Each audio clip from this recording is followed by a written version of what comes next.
ప్రియమిత్రులకు దీపావళి శుభాకాంక్షలు. నరకాసురవధని తెలుగు సాహిత్యంలో అత్యంత రమణీయంగా వర్ణించినటువంటి మహాకవులు ఇద్దరు. ఒకడు నాచన సోమన కాగా రెండవవాడు మహాకవి పోతన. ముందుగా 14వ శతాబ్దం వాడైనటువంటి నాచన సోమన ఉత్తర హరివంశంలో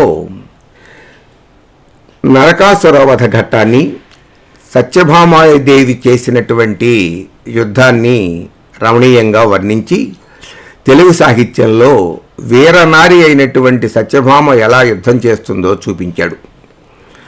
అరిదూచున్ కరిదూచు చూచుకములందంద మందార కేసర మాలా మకరంద బిందు సలిలస్యందంబు లందంబులై తురుగన్ పయ్యద కొంగుకింత తొలగన్ తోర్తో శరాసారమున్ దరహాసామృతపూరమున్ గురుయుచున్ తన్వంగి కిళీగతిన్. నరకుని యొక్క ఆగడాలు ఎక్కువయ్యి వాణ్ణి నరకానికి పంపించే సమయం ఆసన్నమైందని యుద్ధానికి బయలుదేరాడు గరుత్మంతుణ్ణి ఎక్కి శ్రీకృష్ణుడు. నాథా, మీరు చేస్తున్నటువంటి యుద్ధాన్ని నేను కూడా కనులారా చూడాలి అని కోరికగా ఉంది అన్నది ప్రియవధువు సత్యభామ. కాదనలేదు శ్రీకృష్ణుడు. బయలుదేరారు. ప్రాగ్జ్యోతిష నగరంలో యుద్ధం మొదలయ్యింది. సహజంగానే తన యొక్క ఇల్లాలు వీరనారి అని తెలుసు కాబట్టి తాను యుద్ధంలో మూర్ఛపోయినట్టుగా పడిపోయాడు శ్రీకృష్ణుడు. వెంటనే ధనస్సుని అందుకుంది సత్యభామాదేవి. యుద్ధం చేయటం ప్రారంభించింది. హరిదూతున్ ఒక కంటితో నరకాసురుణ్ణి చూస్తోంది. హరిదూతు రెండవ కంటితో తన యొక్క నాథుడైనటువంటి శ్రీకృష్ణుడు పడిపోయాడు అనేటటువంటి భావన కాదక్కడ. తన నాథుడు పడిపోయినట్టుగా నటించి తనని చూస్తున్నాడు అని తెలుసుకునే అటువైపు ఒక కన్నుని ఇటువైపు ఒక కన్నుని పరిచింది. అయితే ఆ కన్నులని పారించినటువంటి విధానంలో ఒక కంటిలో వీరాన్ని, ఒక కంటిలో శృంగారాన్ని చూపిస్తోంది. అరిదూచున్ కరిదూచు చూచుకములందంద మందార కేసర మాలా మకరంద బిందు సలిలస్యందంబులందంబులై తొరుగన్. ఆవిడ మెడలో వేసుకున్నటువంటి మందార పూల మాలలో నుంచి జాలువారుతూ ఉన్నటువంటి తేనె బిందువులు ఆవిడ యొక్క వక్షస్థలాన్ని తడిపి అవి అందంగా ప్రకాశిస్తూ ఉంటే పయ్యద కొద్దిగా పక్కకి తొలగింది. యుద్ధం చేస్తున్నటువంటి రభసలో పయ్యద కొంగుకింత తొలగన్ తోర్తోన్ వరుసగా శరాసారమున్ దరహాసామృతపూరమున్ గురుయుచున్. వరుసగా అటువైపేమో బాణాలను కురిపిస్తోంది, ఇటేమో నవ్వుల జల్లులను కురిపిస్తోంది తన యొక్క నాథుడి మీద. తన్వంగి కేళీగతిన్ చాలా తేలికగా ఆట విడుపుగా ఆవిడ ఆ సంరంభాన్ని, నరకాసురుడితో చేసేటటువంటి యుద్ధాన్ని ప్రదర్శిస్తోంది. చిరునవ్వుల జల్లులు, మెడలో మందార మాలతోటి ఆవిడ కనిపిస్తున్న దృశ్యాన్ని అత్యంత రమణీయంగా వర్ణించాడు నాచన సోముడు.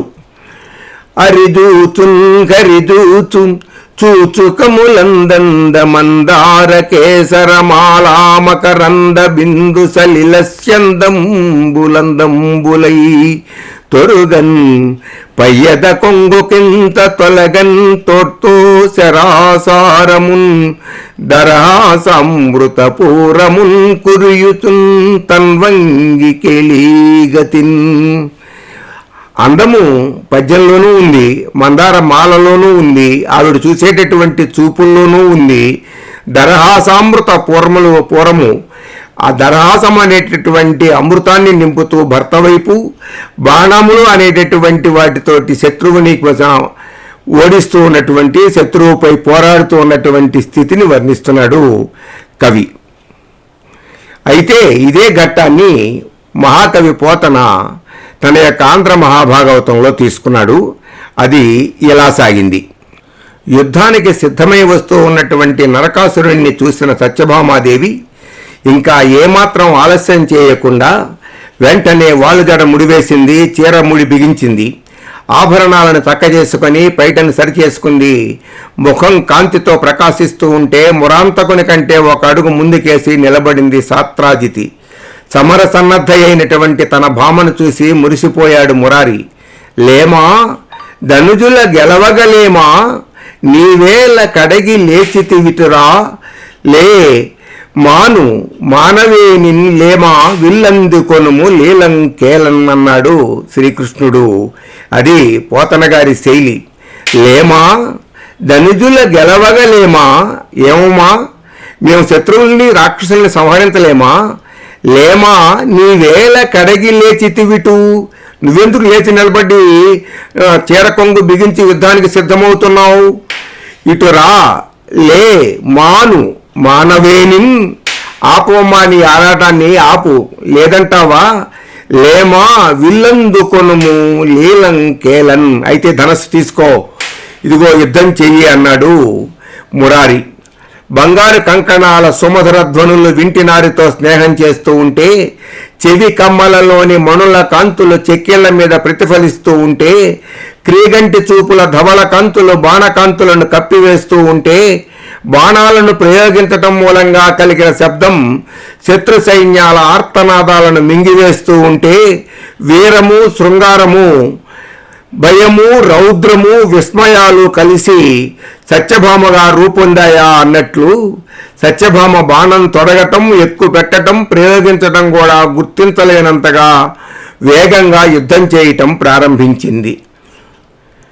పరుచూచున్ వరుజూచు నొంపనలరింపన్ రోషరాగోదయా విరత భ్రూకుటి మందహాసములతో వీరంబు శృంగారమున్ జరగన్ కన్నుల కెంపు సొంపు బరగన్ చండాస్త్ర సందోహమున్ సరసాలోక సమూహమున్ నెరపుచున్ చంద్రస్యగేలాగతిన్.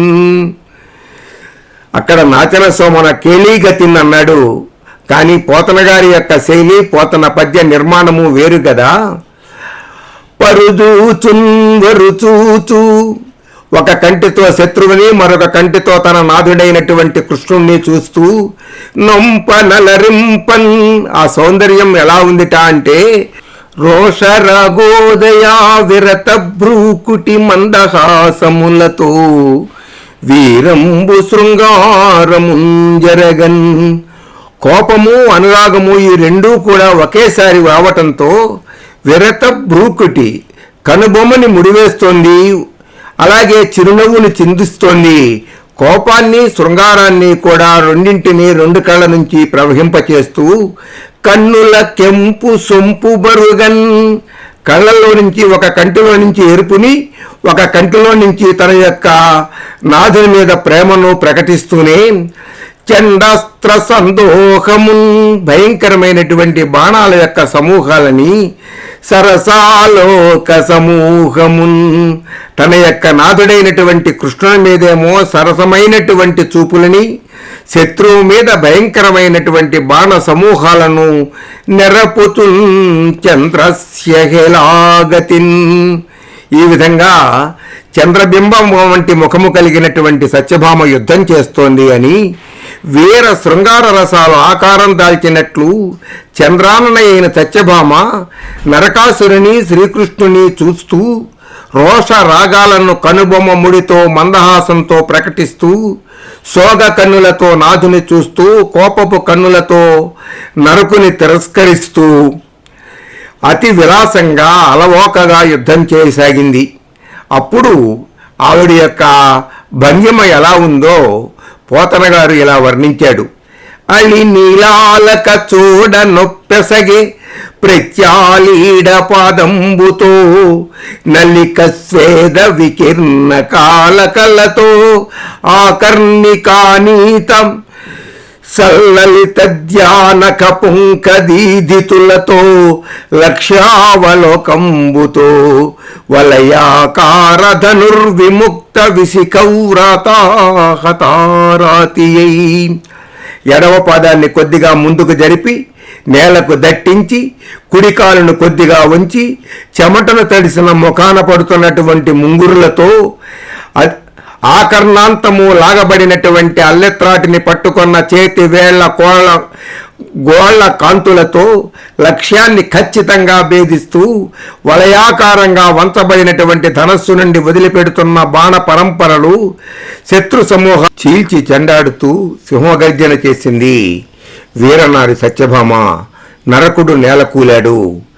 దీపావళి వచ్చింది. నరక చతుర్దశి దీపావళి శుభాకాంక్షలతో స్వస్తి.